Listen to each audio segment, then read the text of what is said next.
Assalamualaikum warahmatullahi wabarakatuh. Saya dari kelompok 3 yang beranggotakan saya sendiri, Aisy Yasmin dan Aji Fristi, ingin mempresentasikan hasil diskusi kami yang bertopik tentang Islam pada masa peradaban Abu Bakar As-Siddiq. A. Riwayat Abu Bakar As-Siddiq. Abu Bakar As-Siddiq adalah nama yang disandangkan atau julukan terhadap beliau. Sedangkan nama asli beliau adalah Abdullah bin Abi Quhafah bin Utsman bin Amr bin Maksud bin Taim bin Murrah bin Ka'ab bin Lu'af bin Ghalib bin Fihr At-Tami'i Al-Quraisy. Abu Bakar dilahirkan di lingkungan suku yang sangat berpengaruh pada tahun 573 Masehi, dan suku yang juga banyak melahirkan tokoh-tokoh besar. Abu Bakar dilahirkan 2 tahun setelah kelahiran Nabi Muhammad SAW. Pengorbanan Abu Bakar terhadap Islam tidak dapat diragukan.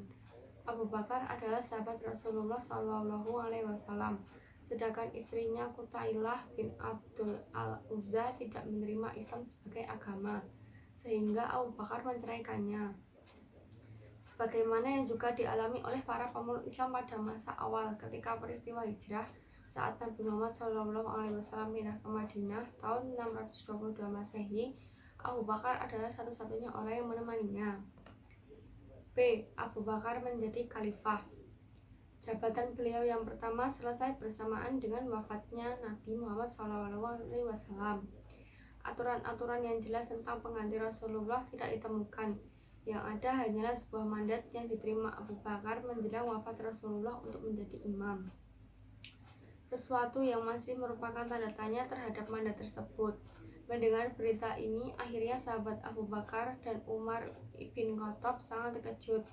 Kemudian keduanya cepat-cepat mendatangi di mana kedua golongan tersebut yang sedang berdebat. Untuk itu mereka mendatangi Saqifah Bani Sa'idah. Pada awalnya Abu Bakar sendiri merasa keberatan.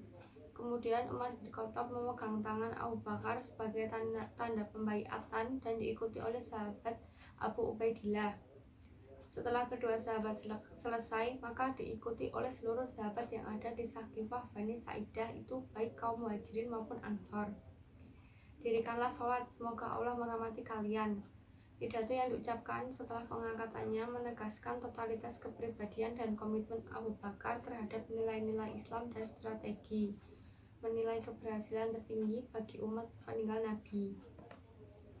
Dari paparan di atas terlihat jelas bahwa Abu Bakar dipilih secara aklimasi, walaupun tokoh-tokoh lain tidak membaiatnya, misalnya Ali bin Abi Thalib, Abbas Thalhah, dan Zubair yang menolak dengan hormat. Pembahasan tentang khalifah ini akhirnya menimbulkan berbagai aliran pemikiran Islam. C. Pemerintahan Khalifah Abu Bakar As-Siddiq. Sepak terjang pola pemerintahan Abu Bakar dapat dipahami dari pidato Abu Bakar ketika ia diangkat menjadi khalifah seperti yang di atas. Wahai manusia, saya telah diangkat untuk mengendalikan urusanmu, padahal aku bukanlah orang terbaik di antara kamu. Maka jikalau aku menjalankan tugasku dengan baik, maka itulah aku. Tetapi jika aku berbuat salah, maka luruskanlah. Orang yang kamu pandang kuat, saya pandang lemah, sehingga aku dapat mengambil hak darinya. Sedang orang yang kamu pandang lemah, aku pandang kuat, sehingga aku dapat mengambil hak kepadanya.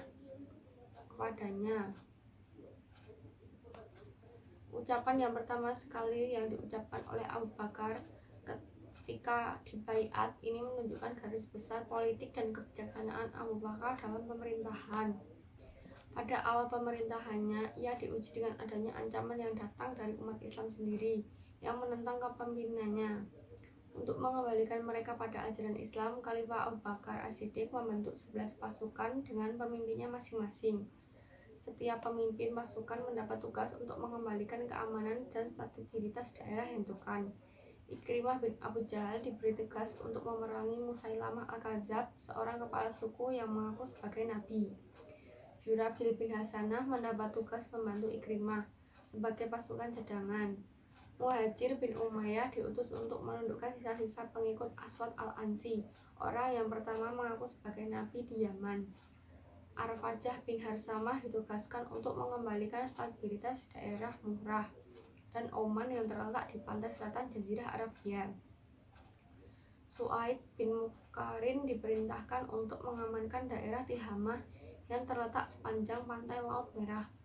Amr bin As ditugaskan ke wilayah suku Quda'ah dan Wadi'ah yang terletak di barat Laut Jazirah Arabia. Abu Bakar kemudian kembali dan menyerahkan panji tersebut kepada yang lain. Selama peperangan Riddah, banyak dari penghafal Al-Quran yang tewas.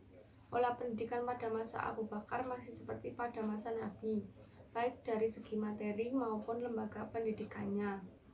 Bidang eksekutif pendelegasian terhadap tugas-tugas pemerintah di Madinah maupun daerah.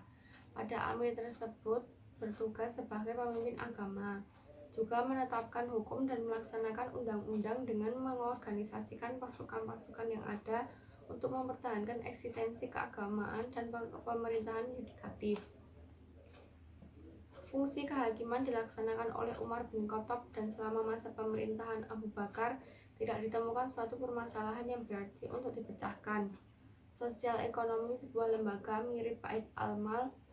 Di dalamnya dikelola harta benda yang didapat dari zakat, infak, sedekah, harta rampasan, dan lain-lain. D. Penyebaran dan kekuasaan Islam pada masa Abu Bakar As-Siddiq. Penyebaran dan kekuasaan Islam pada masa Abu Bakar As-Siddiq. Islam pada hakikatnya adalah agama dakwah, artinya agama yang harus dikembangkan dan didakwahkan. Pada tahap pertama, Abu Bakar terlebih dahulu menaklukkan Persia. Pada tahap kedua, Abu Bakar berupaya menaklukkan kerajaan Romawi dengan membentuk 4 barisan pasukan. E. Peradaban pada masa Abu Bakar As-Siddiq.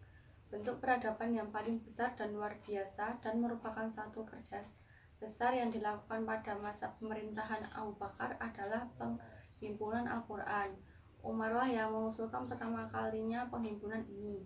Penghasilan yang diperoleh dari sumber-sumber pendapatan negara ini dibagikan untuk kesejahteraan para tentara, gaji para pegawai negara, dan kepada rakyat yang berhak menerimanya sesuai dengan ketentuan Al-Quran. Faktor utama adalah kekhawatiran akan terulang kembali peristiwa yang sangat menegangkan di Sakilah Bani Sa'idah yang nyaris menyulut umat Islam ke jurang perpecahan. Dia tidak merujuk seseorang untuk menggantikannya. Abu Bakar dalam menunjuk Umar tidak meninggalkan musyawarah. F. Wasiat Abu Bakar terhadap Umar bin Khattab. Setelah mengetahui kesepakatan semua orang atas penunjukan Umar sebagai pengganti Abu Bakar, memanggil Utsman bin Affan untuk menuliskan surat tersebut. Adapun wasiat tersebut berbunyi, Bismillahirrahmanirrahim. Berikut ini adalah wasiat Abu Bakar, Khalifah Rasulullah pada akhir kehidupannya di dunia awal dan akhir kehidupan di akhirat, di mana orang kafir akan beriman dan orang fajir akan yakin. Sesungguhnya aku telah mengangkat Umar bin Khattab untuk memimpin kalian. Jika dia bersabar dan berlaku adil, itulah yang aku ketahui tentang dia dan pendapatku tentang dirinya. Ketika dia menyimpang dan berubah, aku tidak mengetahui hal yang gaib. Kebaikanlah yang aku inginkan bagi setiap apa yang telah diupayakan. Orang-orang zalim akan mengetahui apa nasib yang akan ditemuinya. Abu Bakar menstempelnya. Surat wasiat ini lalu dibawa keluar oleh Utsman untuk dibacakan kepada khalayak ramai. Mereka pun membaiat Umar bin Khattab. Peristiwa ini berlangsung pada bulan Jumadil akhir tahun ke-13 Hijriah. G. Wafatnya Abu Bakar As-Siddiq. Pada akhir minggu pertama Jumadil akhir 13 Hijriah, Abu Bakar jatuh sakit. Pada musim dingin hari itu Abu Bakar mandi, lalu ia terserang demam yang sangat berat. Ia pun sadar bahwa penyakitnya ini akan membawa maut. Ia ditawari untuk dipanggilkan dokter, tapi ia menjawab, dia telah melihatku dan berkata, aku pembuat sekehendakku. Dalam sakitnya ia berwasiat kepada Aisyah supaya dikafani dengan 2 helai kain bersih yang biasa ia pakai bersembahyang. Ketika Aisyah menawarkan hendak mengkafaninya dengan kain biru, ia berkata, orang yang hidup lebih memerlukan yang baru daripada yang sudah mati.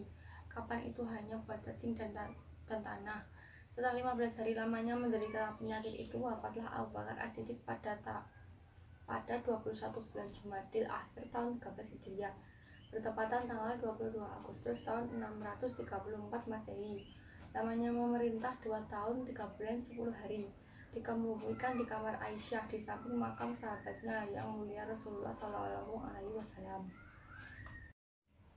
Sekian presentasi dari kelompok kami. Apabila pernah kata yang salah mohon dimaafkan. Wassalamualaikum warahmatullahi wabarakatuh.